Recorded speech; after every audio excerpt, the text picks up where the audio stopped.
skang thawo ani YouTube channel nai tone zo tono khakchang mo kot maya phipio tinio salchi sama April ba sesine kholphe doma chungsu phe thampia zo tono kraw kam tongpai khna hema chong tinio khnai khe TTADC election ong phaye ta khnai ribar sal kokti salo khe chungzo to jan ni khasu mono vote khuisia nima somoi onge tha arum ye ang phono ke hamai sinye nozo to sie to modi ke chini 6 number 1 damsora jampuin chiye candidate ke ha ang ungye ang jaga para beraye campaign raw kheye ang phono lugorau ni khakchangmo khasumo naye bethakiye ani khapho khakchange phono ma tongha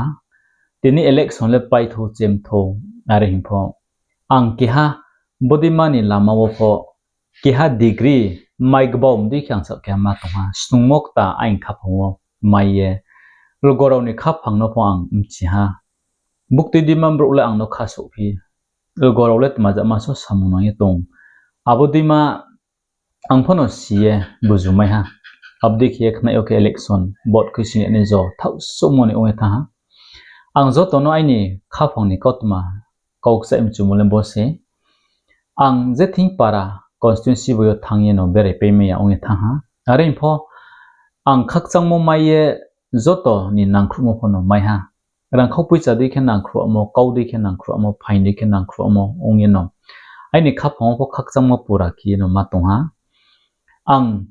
jati ni kautma kau bahang le ni ma 20 kong pho saye tha ni mo panda bai lai phai mo pho ang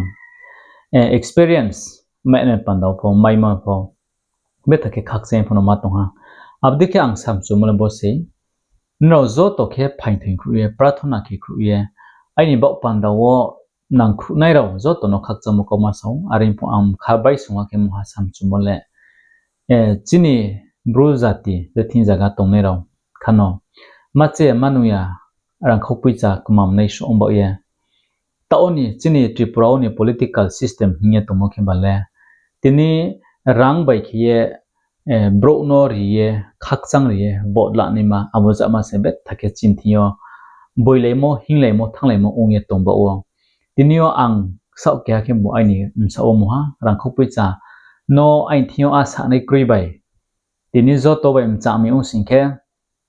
ang pho sak thaye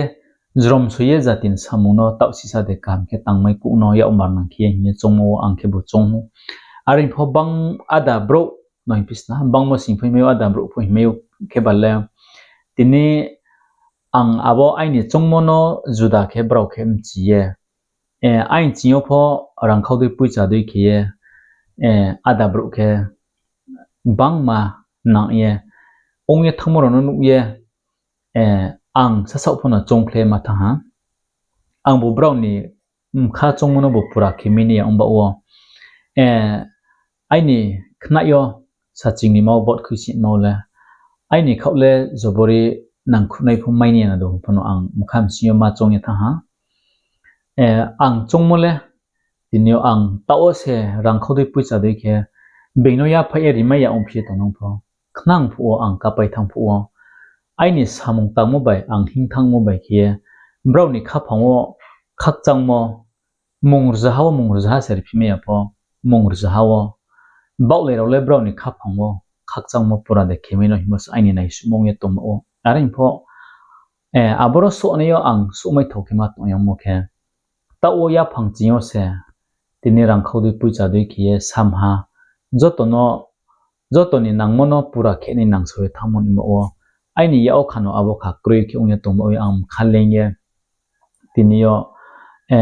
brekhiye chongla naiphono ang silama ya kema tongtong arombo ye angno joto sunang khruye tongnai no joto no khakchango aromi jejama partio ha e tongnai phungtho nrao ano phaini ma phono khakchang ha mondoli juda tongnai khathini juda tongnai nrao ano phaini mo khakchang arombe khnai ni election mole nrao angno khawphori maya chari maya chongmodi ki khemia hiye abo khaphangno chongmi singkhe angnole nangkhunai le komno ongna hi ama chong are pho chini bis kang ni nai su mono sam sin sa pura khe ni me joto tang shole ni mawo chongma rong dong tom in sinang khe nrao ang nang khumai phono ma sau amdi kiye nrao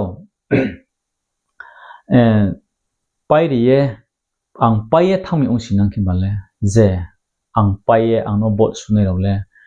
rang kho pui cha bai khe pai me ma bro ro jati nok bui bui me ya ong nai ro pai ri hui mo hi sen na chi la le di mom sing khe ta o ang rang kho dui pui cha dui khiye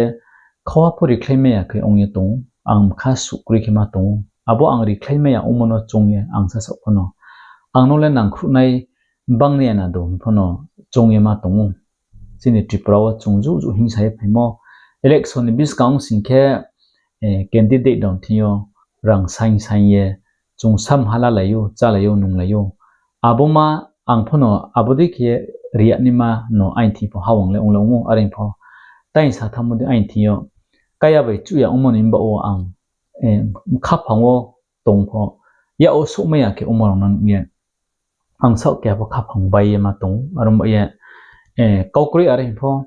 tini ang nrao chongmono ang pura khime ya ong mon ba wo nrao ni kha phango ang zaga lama ya khiye nrao ang no